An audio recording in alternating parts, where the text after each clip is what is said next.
Sonu blog देख रहे हैं आप। मैं हूं आपका दोस्त सोनू निगम। आज की ये खास सीरीज मैं आपके लिए लेकर आया हूं करेरा विधानसभा से सोनू ब्लॉग के माध्यम से। आज जो है हम खास बातचीत करने वाले हैं बसपा नेता व जिला संगठन मंत्री शांतिदास फले जी से।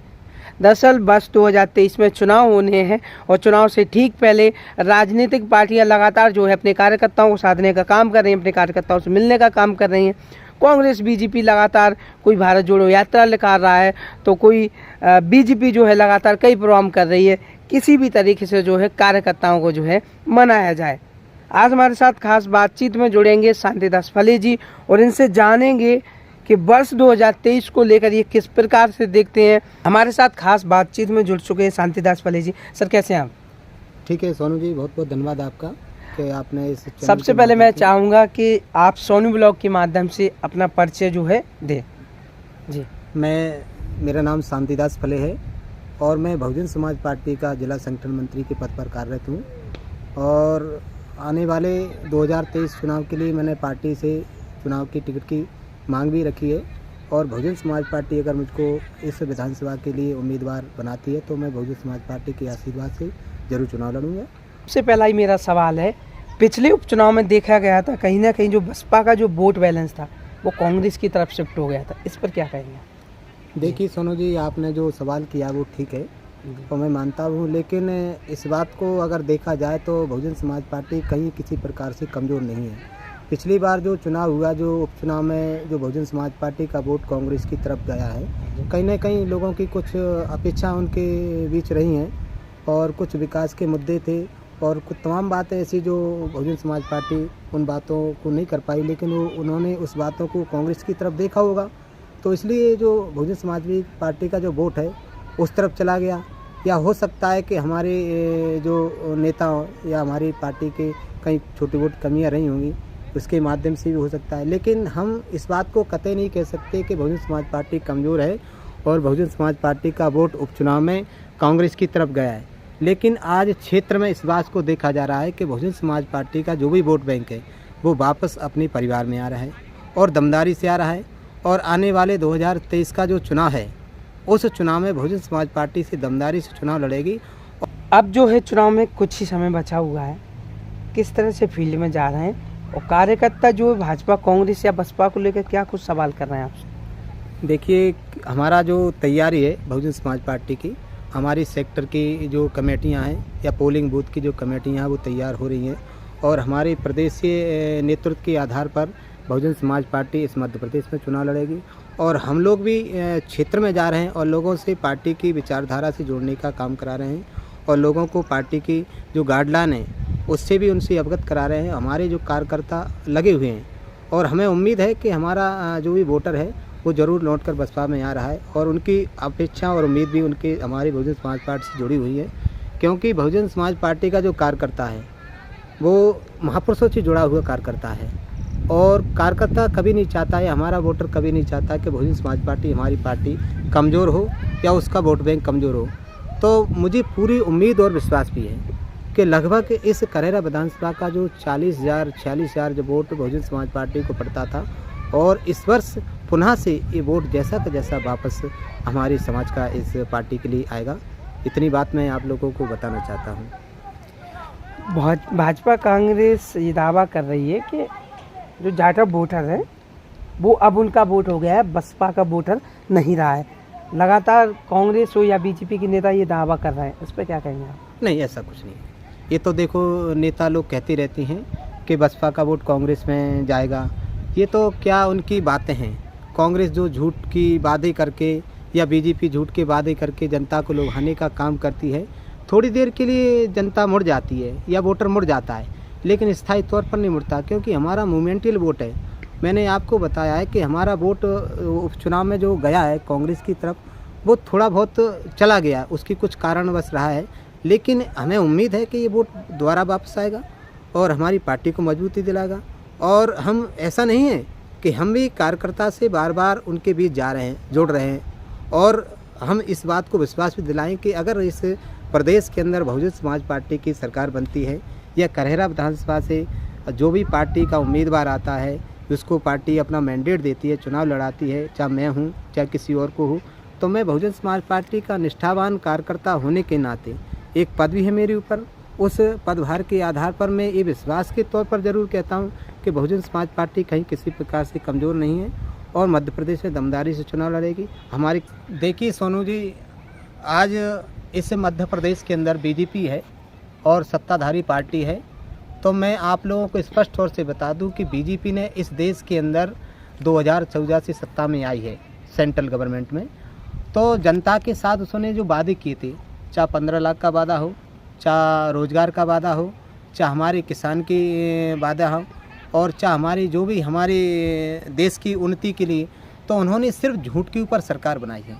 आज हमारे देश के अंदर लाखों युवा बेरोजगार हैं और बेरोजगार होने के नाते उसने अपने आप को इतना कमज़ोर कर लिया है, इतना कमज़ोर हो चुका है कि वो 2 वक्त की रोटी खाने के लिए लायक नहीं बचा है। आज हमारा किसान दर दर भटक रहा है। ये किसके कारण है? बीजेपी के कारण।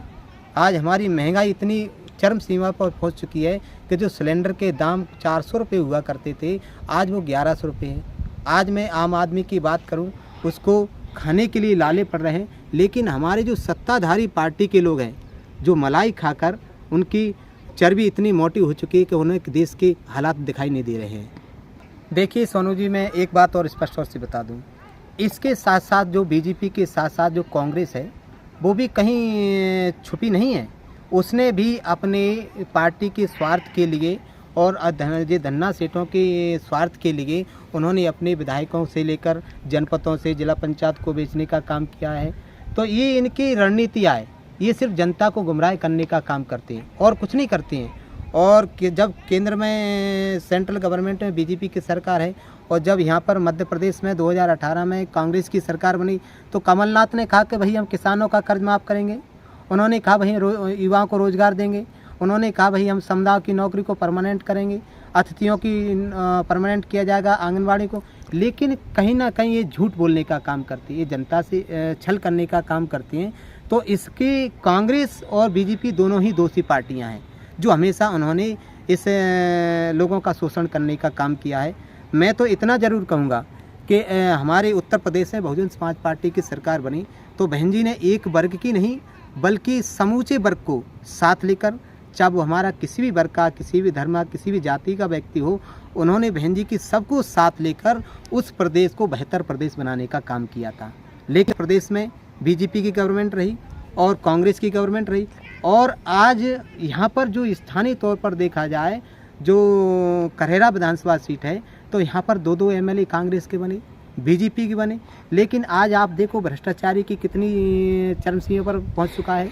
आज हमारे किसान के लोग खाद के लिए लाइन लगाकर खड़े हो जाते हैं, और हमारे जो बिजली की समस्या है, किसान आज खेत में पानी देने के लिए तरस रहे हैं। सोनू जी, एक और बात मेरे दिमाग में आई है कि आज हमारे कांग्रेस में या बीजेपी में जो भी हमारे समाज सेवी लोग काम कर रहे हैं, वो सिर्फ दलाली का काम कर सकते हैं, समाज को बेचने का काम कर सकते हैं। तो मैं अपने समाज के जो दलित वोटर हैं या जो भी बहुजन समाज पार्टी से जुड़ा हुआ वोटर, मैं उससे अपील ज़रूर करूँगा, ये निवेदन करूँगा कि इस मूवमेंट से जुड़कर आप किसी प्रकार से ये लोग जो दलाली का काम करते हैं उनसे सावधान रहे।